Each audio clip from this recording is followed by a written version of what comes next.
Welcome back to our Fox Business special town hall on capitalism and socialism. Bianca, Cunningham, and Richard Wolff, they have been advocating for more socialism in America, and Herman Cain has been fighting a good capitalist fight. And Lou Dobbs is known also as a capitalist fighter. He's the host of Lou Dobbs Tonight, 7 p.m. here on the Fox Business Network, and he was just named TV's premier business news anchor by the Wall Street Journal. Lou graduated from Harvard. He's got a degree in economics. He grew up in Texas and Idaho. Lou, it is so great to have you here. Great to be with you and all of you. Thank you very much. All right, let's jump back into it. Let's start with Fiona. She's going to get us started in this segment. Fiona, how's it going? Hi. So corporate executives who answer only to themselves and a few wealthy stockholders make basic economic decisions that affect millions of people. Why wouldn't consumers and workers benefit from a system that would give them input and possible ownership of entities that control their lives? So I'm going to start with you on this, Bianca. Verizon, you organized the workers, but you would have wanted to go. First of all, you were fired for doing that, you told me. I was fired for organizing, yes. Do you feel like that system is that way, that there's just a handful of people making the decisions and it would be better? Certainly. Every single year, I worked for Verizon for 6 years, and I worked off a commission structure. Every year I was making less and less money. They were coming in making arbitrary decisions that affected my lives, that affected my ability to provide for my family.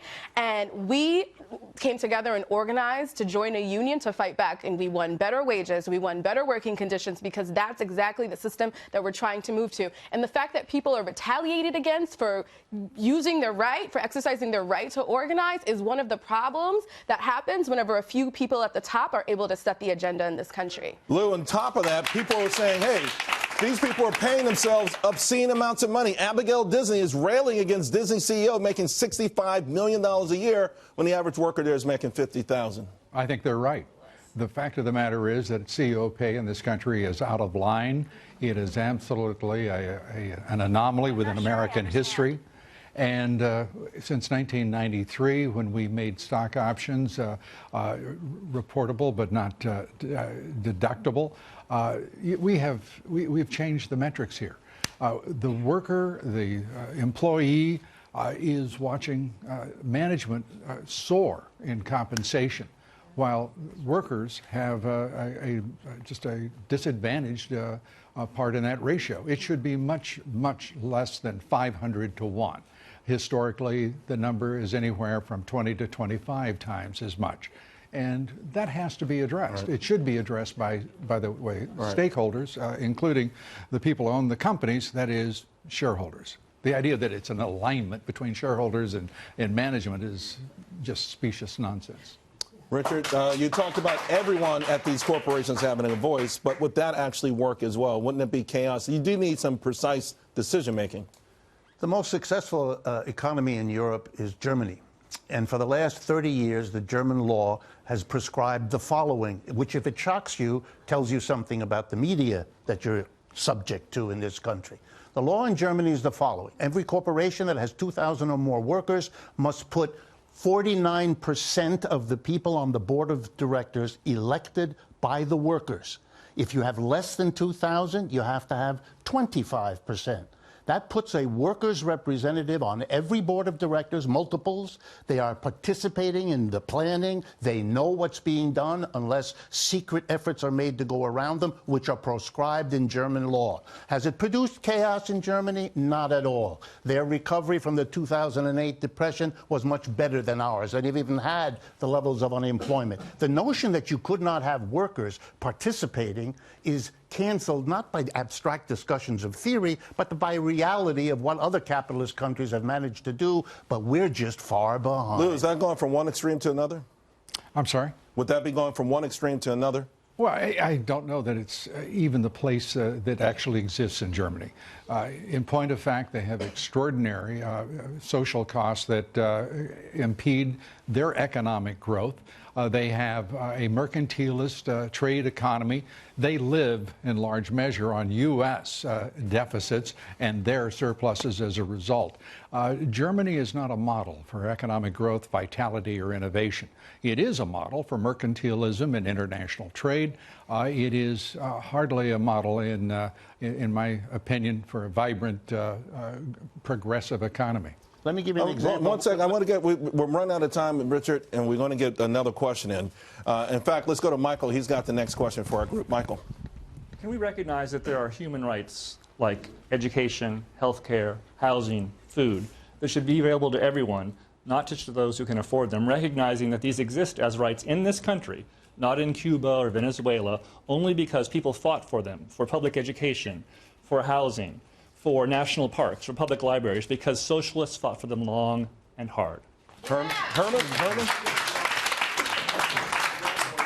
I would agree with you that those are some basic human rights that people are entitled to. And as you know, our public school system provides free, not free, education paid for with taxpayer dollars.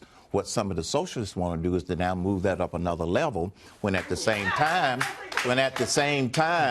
there are issues just K through 12 because of some of the ways that things are done.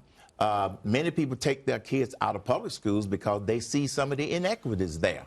I don't disagree with you that those are some of the basic rights that everybody ought to be entitled to. I just don't believe government ought to be the one to pay for all of it. I can respond to the notion that you raise at the same time that I respond to Lou. One of the things Germany does with its dollars is to do the following. All costs of college in Germany right now are zero. No tuition, no fees, not only for German citizens, but for anyone in this room who went to Germany to take a college career could go there and they wouldn't be required to pay anything. Why? Because in Germany, the idea is the best way to develop the productivity and the innovation and the growth is to give everybody a chance to a free education. And they're doing real well with it, and they wouldn't recognize the description of Germany. They fought for these things, and even the conservative government of Mrs. Merkel could not resist what a powerful socialist and labor movement insisted be done. In point of fact, there is no such thing as a human right. There are, and as you outlined yourself, there are rights that this country has created in its Constitution and that have been fought for by Americans throughout our history. There is no exception. There is no right that is simply because we arrived on this continent. There is no right just because we happen to be human beings. And that's why there is quite a disparity in the lives and livelihoods of people all around the globe. It should make it more important for everyone to understand what is working and what is not working, not only in this country, but in this hemisphere and around the world.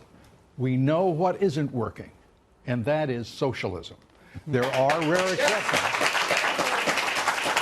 But this economy, there is no close second to what has been achieved by American capitalism, American free enterprise capitalism that has not only created the world's only superpower, the wealthiest country on earth, but the most powerful economically, militarily, and in any other way you wish to apply a metric.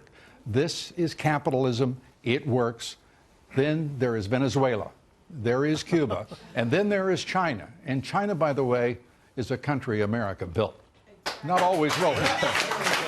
Bianca, do you worry that if the government did everything, we wouldn't have the impetus to do the things that make us great? We would never achieve individual greatness if the government did everything for us. I think when we look at countries that provide basic human needs to their people, what we see is that they have the opportunity to pursue career paths that make them happy, that suit their skill sets, as opposed to what we have here, which is people stuck in dead-end jobs because they're afraid of losing their health care. They can't transition to different career paths, and they also can't start small businesses because they can't afford to go without health insurance. What we're trying to achieve is a system where people have the freedom to pursue what they're good at, what they're passionate about, and I think what we see is that people work harder to grow the economy whenever they're doing something that they're passionate about. Very quick.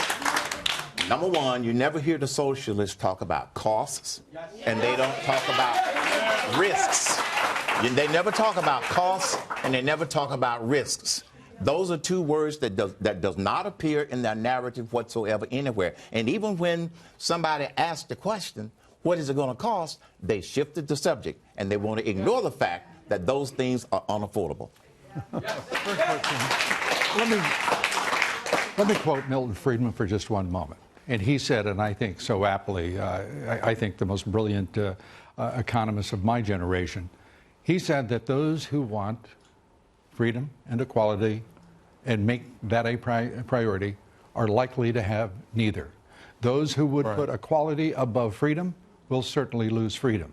And those who put freedom above equality will have the opportunity for both. We got to leave it right there. Thank you all very much. It went very fast. I hope everyone found this important discussion helpful, informative. I want to thank everyone at home for watching. A very special thank to our wonderful audience. Thank you all very much.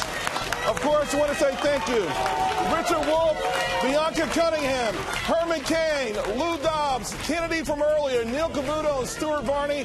I'm Charles Payne. I'll see you back here on Making Money weekdays, 2 p.m. Eastern Time, and we will continue this conversation in the future. Thank you all very, very much. Really appreciate it.